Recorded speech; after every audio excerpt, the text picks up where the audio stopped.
അവയവ കച്ചവട മാഫിയക്കെതിരെ വെളിപ്പെടുത്തലുകളുമായി കൂടുതൽ ഇരകൾ രംഗത്ത് വരുന്നുണ്ട്. കരൾ മാറ്റിവച്ച ശേഷം ഏജന്റ് തിരിഞ്ഞു നോക്കിയില്ലെന്ന് ആലപ്പുഴ സ്വദേശിനി പറയുന്നു. തന്നെയും അവയവ കച്ചവടത്തിന്റെ ഭാഗമാക്കിയത് ഏജന്റ് ഷാജി തന്നെയാണെന്നും യുവതി പറയുന്നു. ശസ്ത്രക്രിയ നടന്നത് കൊച്ചി ലേക്ഷോർ ആശുപത്രിയിൽ വച്ചാണ്. കരൾ മാറ്റ ശസ്ത്രക്രിയയ്ക്ക് ശേഷം രോഗാവസ്ഥയിലാണെന്നും യുവതി ജനം ടിവിയോട് പറഞ്ഞു. ഞാൻ ചെന്നപ്പോഴത്തേനും ഒരു 8 വയസ്സുള്ള ഒരു കൊച്ചിന് വേണ്ടിയിട്ടായിരുന്നു. അപ്പോൾ അത് ടെസ്റ്റൊക്കെ ചെയ്തപ്പോൾ ഓക്കെ ആയി. അപ്പം അങ്ങനെ ചെയ്ത് കഴിഞ്ഞപ്പോഴത്തേനും പുള്ളി എനിക്ക് പൈസ 12 ലക്ഷം രൂപ തന്നു. 12 ലക്ഷം തന്നില്ല, 11-25 തന്നുള്ളൂ. 75 രൂപ പുള്ളിയുടെ കൂടെയുള്ള ഒരാൾ അടിച്ചു മാറ്റിയത്. എന്നിട്ട് പിന്നെ അത് ചോദിച്ചും പറഞ്ഞു കഴിഞ്ഞ് പിന്നെ ബാക്കി 12 ലക്ഷം എനിക്ക് തന്നു കഴിഞ്ഞ് പിന്നെ ഹോസ്പിറ്റലിൽ സർജറി കഴിഞ്ഞിട്ടും പിന്നെ ഹോസ്പിറ്റലിൽ ചെന്ന് എനിക്ക് എപ്പോഴും അസുഖങ്ങളും വയറുവേദന ഇങ്ങനെയുള്ള പ്രശ്നങ്ങളൊക്കെ ചെയ്ത് കഴിഞ്ഞപ്പോഴത്തേനും. വിവരങ്ങൾ നൽകാൻ ജിജീഷ് കരുണാകരനുണ്ട്. ജിജീഷ്, ഈ കേരളത്തെ ഞെട്ടിക്കുന്ന ഈ അവയവ കച്ചവടം അതിനെക്കുറിച്ചുള്ള കൂടുതൽ വെളിപ്പെടുത്തലുകൾ വരികയാണ്. ഇപ്പോൾ ആലപ്പുഴ സ്വദേശിനി ഇത് ഏജന്റ് ഷാജിയുടെ തന്നെയാണ് പറയുന്നത്. ഒപ്പം തന്നെ കൊച്ചിയിലെ ലേക്ഷോർ ആശുപത്രിയിൽ നടക്കുന്ന ഈ അവയവ കച്ചവടത്തെക്കുറിച്ചും എന്തൊക്കെ കാര്യങ്ങളാണ് അവർ പറഞ്ഞത്?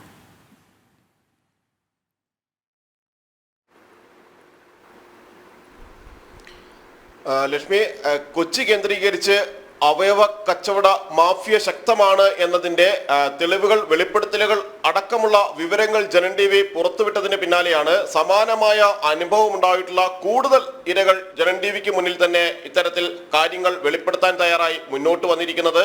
കഴിഞ്ഞ ദിവസത്തെ യുവതി പറഞ്ഞതിന് സമാനമായ കാര്യങ്ങൾ തന്നെയാണ് ഇവിടെയും നടന്നിട്ടുള്ളത്. ഇവർ പറയുന്നത് പ്രകാരം കൊച്ചിയിലെ അവയവ കച്ചവട മാഫിയ തന്നെ, അതിന്റെ പ്രധാനി എന്ന് നിരവധി ആളുകൾ സൂചിപ്പിച്ചിട്ടുള്ള ഷാജി തന്നെയാണ് ഈ യുവതിയെയും അവയവ കച്ചവടത്തിന്റെ ഭാഗമാക്കിയിരിക്കുന്നത്. കരൾ മാറ്റ ശസ്ത്രക്രിയയ്ക്കാണ് യുവതി വിധേയയായിട്ടുള്ളത്. കരളിന് 12 ലക്ഷം രൂപ നൽകാമെന്ന് പറയുന്നു. ആദ്യം അതിനുശേഷം 11.25 ലക്ഷം രൂപയോളം നൽകുകയും പിന്നീട് ആവശ്യപ്പെട്ടപ്പോൾ അത് തുക മുഴുവനായും തന്നെ നൽകുകയും ചെയ്തു എന്ന് ഇവർ പറയുന്നുണ്ട്. അതായത് 12 ലക്ഷം രൂപയ്ക്കാണ് അവിടെ കച്ചവടം ഉറപ്പിച്ചിട്ടുള്ളത്. നേരത്തെ ലഭിച്ച വിവരങ്ങൾ പ്രകാരമാണെങ്കിൽ ഈ ഷാജി എന്ന ഏജന്റ് അടക്കം മറ്റ് ആളുകളിൽ നിന്ന് വാങ്ങുന്നത് ഏതാണ്ട് 25 ലക്ഷം രൂപയ്ക്ക് മുകളിലാണ്. അത് വിദേശത്ത് നിന്ന് വരുന്ന രോഗികളാണെങ്കിൽ അവരിൽ നിന്ന് 40 ലക്ഷത്തിലധികം രൂപ വരെ ഈ ഷാജി അടക്കമുള്ള ഏജന്റുമാർ കമ്മീഷൻ ചോദിച്ചു വാങ്ങും. അല്ലെങ്കിൽ ആദ്യം തന്നെ ഇതുമായി ബന്ധപ്പെട്ട് സംസാരിച്ച് ഡീലുകൾ ഉറപ്പിച്ച ശേഷമാണ് ഇത്തരത്തിലുള്ള ഇരകളിലേക്ക് എത്തുന്നത്. അവർ പറയുന്നതുമായി ബന്ധപ്പെട്ട് കരൾ മാറ്റ ശസ്ത്രക്രിയ ആദ്യം മറ്റൊരു ആശുപത്രിയിൽ പരിശോധന നടത്തി, തന്റെ ശാരീരിക പരിശോധനകൾ നടത്തി. ആ സമയത്ത് യോജിച്ച ഒരു ദാതാവിനെ അല്ലെങ്കിൽ സ്വീകർത്താവിനെ കണ്ടെത്താൻ കഴിയാത്തത് കൊണ്ട് തന്നെ അന്നത് നടന്നില്ല. പിന്നീടാണ് 3 വർഷങ്ങൾക്ക് മുമ്പ് കൊച്ചിയിൽ വെച്ച്, കൊച്ചി ലേക്ഷോർ ആശുപത്രിയിൽ വെച്ച് ഈ സർജറി നടത്തുന്നത്. അതിന്റെ ഭാഗമായി എല്ലാം പ്രവർത്തിച്ചത് ഈ ഏജന്റ് തന്നെയാണ്. 12 ലക്ഷം രൂപ ഇത്തരത്തിൽ വാഗ്ദാനം നൽകുകയും ചെയ്തു. അതിൽ പല സാമ്പത്തിക പ്രശ്നങ്ങൾ ഉണ്ടായിരുന്നു, കടങ്ങൾ ഉണ്ടായിരുന്നു. അങ്ങനെയാണ്, കാരണം കഴിഞ്ഞ ദിവസം പറഞ്ഞിരുന്ന യുവതിയും കാര്യങ്ങൾ വെളിപ്പെടുത്തിയത് അത്തരത്തിൽ തന്നെയാണ്. അവർക്ക് 8.5 ലക്ഷം രൂപയാണ് വൃക്ക കൈമാറ്റത്തിന് നൽകാമെന്ന് പറഞ്ഞത്. അതിൽ 3.5 ലക്ഷം രൂപ മാത്രം നൽകി ഷാജി എന്ന ഏജന്റ് വഞ്ചിച്ചു എന്ന നിർണായകമായ ആരോപണങ്ങൾ തന്നെയായിരുന്നു അവർ ഉയർത്തുകയും അതിന്റെ ഭാഗമായി പോലീസ് സ്റ്റേഷനിലടക്കം നിരവധി പരാതികൾ നൽകുകയും എല്ലാം ചെയ്തു. ഒപ്പം തന്നെയാണ് ഈ യുവതിയുടെ അടുത്ത ബന്ധു കൂടിയാണ് കരൾ മാറ്റ ശസ്ത്രക്രിയയ്ക്ക് വിധേയായ അല്ലെങ്കിൽ കരൾ വിൽപ്പന നടത്തിയിട്ടുള്ള ഈ യുവതിയും. അവർക്ക് പലതരത്തിലുള്ള ശാരീരിക പ്രശ്നങ്ങൾ ഇപ്പോഴും അവർ അഭിമുഖീകരിക്കുന്നുണ്ട്. ശരീരം ആകെ നുറുങ്ങുന്ന വേദന അടക്കമുള്ള ശാരീരിക പ്രശ്നങ്ങൾ ഈ കരൾ മാറ്റ ശസ്ത്രക്രിയയ്ക്ക് ശേഷം ഉണ്ടായിട്ടുണ്ട്. എന്നാൽ ഒരിക്കൽ പോലും ഈ ഏജന്റോ അല്ലെങ്കിൽ ഇതുമായി ബന്ധപ്പെട്ട് പ്രവർത്തിക്കുന്ന മാഫിയയിലെ ആരും തന്നെ പിന്നീട് തന്റെ ചികിത്സ കാര്യങ്ങളിൽ ഒന്നും തന്നെ യാതൊരു സഹായവും നൽകിയില്ല. അതാണ് വലിയ കഷ്ടം. കാരണം ഈ ഇരകളാകുന്നത് കൂടുതലും സ്ത്രീകളാണ്. നമുക്കറിയാം, കുടുംബത്തിന്റെ പ്രാരാബ്ദം അവർ അങ്ങ് ഏറ്റെടുക്കുന്നു. ഒരുപക്ഷെ വീട്ടിൽ മറ്റാരുടെയെങ്കിലും രോഗാവസ്ഥയായിരിക്കാം, അല്ലെങ്കിൽ വീട് പണിയായിരിക്കാം, അല്ലെങ്കിൽ വിവാഹ ആവശ്യങ്ങൾക്ക്, മക്കളുടെ മറ്റോ വിവാഹ ആവശ്യങ്ങൾക്കായിരിക്കാം. അങ്ങനെ അത്യാവശ്യങ്ങൾക്കായി പണം പെട്ടെന്ന് വേണം എന്നുള്ളത് കൊണ്ടാണ് ഈ ദാതാവാകാൻ തീരുമാനിക്കുന്നത്. പക്ഷേ ഇവരുടെ ഈ സാമ്പത്തികമായി പിന്നാക്കം നിൽക്കുന്ന അവസ്ഥ ചൂഷണം ചെയ്തുകൊണ്ട് ഇവരെ ഇത്തരത്തിൽ അവയവ ദാനത്തിനൊക്കെ വിധേയരാക്കുന്നു. അതിനുശേഷം നമുക്കറിയാം, നല്ല രീതിയിലുള്ള ഭക്ഷണവും നല്ല രീതിയിൽ മരുന്ന് കഴിക്കുകയൊക്കെ വേണം. ചികിത്സ അത്യാവശ്യമാണ്. പക്ഷേ ഈ കിട്ടുന്ന പണത്തിൽ നിന്ന് അവർ അത്യാവശ്യങ്ങൾക്കായി എടുത്തതിന് ശേഷം അവരുടെ ആരോഗ്യം അവർ ശ്രദ്ധിക്കുന്നില്ല. അങ്ങനെ ഇവർ കൂടുതൽ രോഗാവസ്ഥയിലേക്ക് പോകുന്ന സാഹചര്യം. സ്ത്രീകൾ അങ്ങനെ ഒരു ദയനീയാവസ്ഥ കൂടി, സ്ത്രീകളെന്ന് ഞാൻ എടുത്തു പറയുകയാണ്, ഈ ദാതാക്കൾ അങ്ങനെ ഒരു ദയനീയാവസ്ഥ കൂടി നേരിടേണ്ടി വരുന്നുണ്ട് അതിനുശേഷം.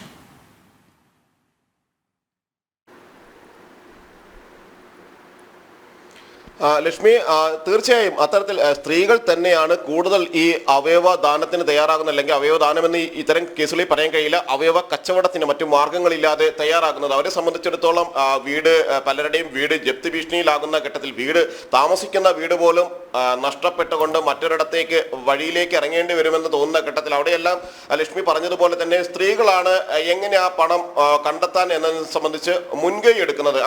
ഇറാനിലേക്കൊക്കെ കടത്തിയതുമായി ബന്ധപ്പെട്ടാണ് മാത്രമാണ് അന്വേഷണം നടക്കുന്നത്. പക്ഷേ ഇവിടുത്തെ ആശുപത്രികൾ കേന്ദ്രീകരിച്ചൊക്കെ അന്വേഷണം നടന്നാൽ നമുക്കറിയാം കേന്ദ്ര ഏജൻസിയൊക്കെ എന്തായാലും ഈ അന്വേഷണത്തിൽ ഇടപെട്ടിട്ടുണ്ട് എന്നുള്ളതാണ് ഏക ആശ്വാസകരമായ കാര്യം എന്നുള്ളത്. അല്ലെങ്കിൽ ഈ ക്രൈംബ്രാഞ്ചിൻ്റെയൊക്കെ അന്വേഷണം എങ്ങും എത്താതെ അവസാനിക്കുന്ന ഒരു സാഹചര്യം. കാരണം ഈ വമ്പൻ ടീമുകളാണ് ആശുപത്രി മാനേജ്മെന്റ് ഉൾപ്പെടെ ഈ റാക്കറ്റിൽ ഉള്ളത് എന്നുള്ളത് കൊണ്ട് തന്നെ ക്രൈംബ്രാഞ്ചിൻ്റെ അന്വേഷണം ഒന്നും എങ്ങും എത്തുന്നില്ല.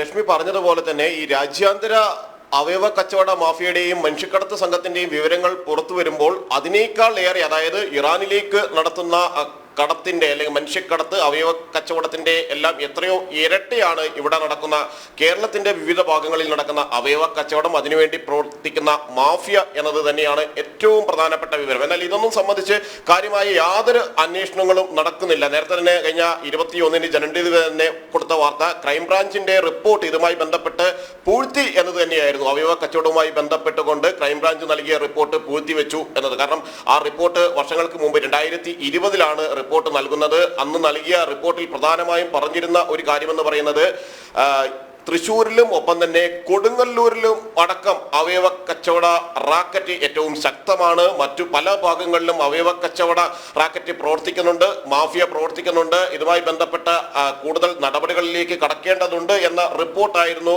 ശ്രീജിത്ത് നേരത്തെ നൽകുകയും ചെയ്തിരുന്നത്. ക്രൈംബ്രാഞ്ചിന്റെ ചുമതലയിൽ ഉണ്ടായിരുന്നപ്പോൾ അദ്ദേഹം നൽകുകയും ചെയ്തത്. ആ റിപ്പോർട്ടിൽ ഒരു നടപടിയും തുടർന്ന് നടന്നില്ല എന്നത് തന്നെയാണ്, അല്ലെങ്കിൽ അതുമായി ബന്ധപ്പെട്ട കാര്യമായ നടപടികളിലേക്ക് പോയില്ല എന്നത് തന്നെയാണ് തഴച്ചു വളരാൻ അല്ലെങ്കിൽ ഏറ്റവും ശക്തമാവാൻ അവയവ കച്ചവട മാഫിയ ഈ നിലയിലേക്ക് എത്തുന്നതിനുള്ള ഏറ്റവും പ്രധാനപ്പെട്ട കാര്യം എന്ന് പറയുന്നത്. എന്നാൽ ഇവിടെ ഒരു പ്രധാനപ്പെട്ട ആശ്വാസം എന്ന് പറയുന്നത്, ഇവിടെ വിവിധ അന്വേഷണ ഏജൻസികൾ, കേന്ദ്ര അന്വേഷണ ഏജൻസികളുടെ അന്വേഷണം നടക്കുന്നുണ്ട്. നേരത്തെ സാബിത്ത് പിടിയിലായ അതേ ഘട്ടത്തിൽ തന്നെ എമിഗ്രേഷൻ വിഭാഗത്തിൽ എത്തി അവിടുത്തെ ഉദ്യോഗസ്ഥർക്കൊപ്പം ദേശീയ അന്വേഷണ ഏജൻസിയിലെ അന്വേഷണ ഉദ്യോഗസ്ഥർ സാബിത്തിനെ വിശദമായി തന്നെ ചോദ്യം ചെയ്തിരുന്നു. മാത്രമല്ല ഈ അന്വേഷണത്തിന്റെ വിവരങ്ങളെല്ലാം തന്നെ ദേശീയ അന്വേഷണ ഏജൻസികൾ പരിശോധിക്കുകയും ചെയ്യുന്നുണ്ട്.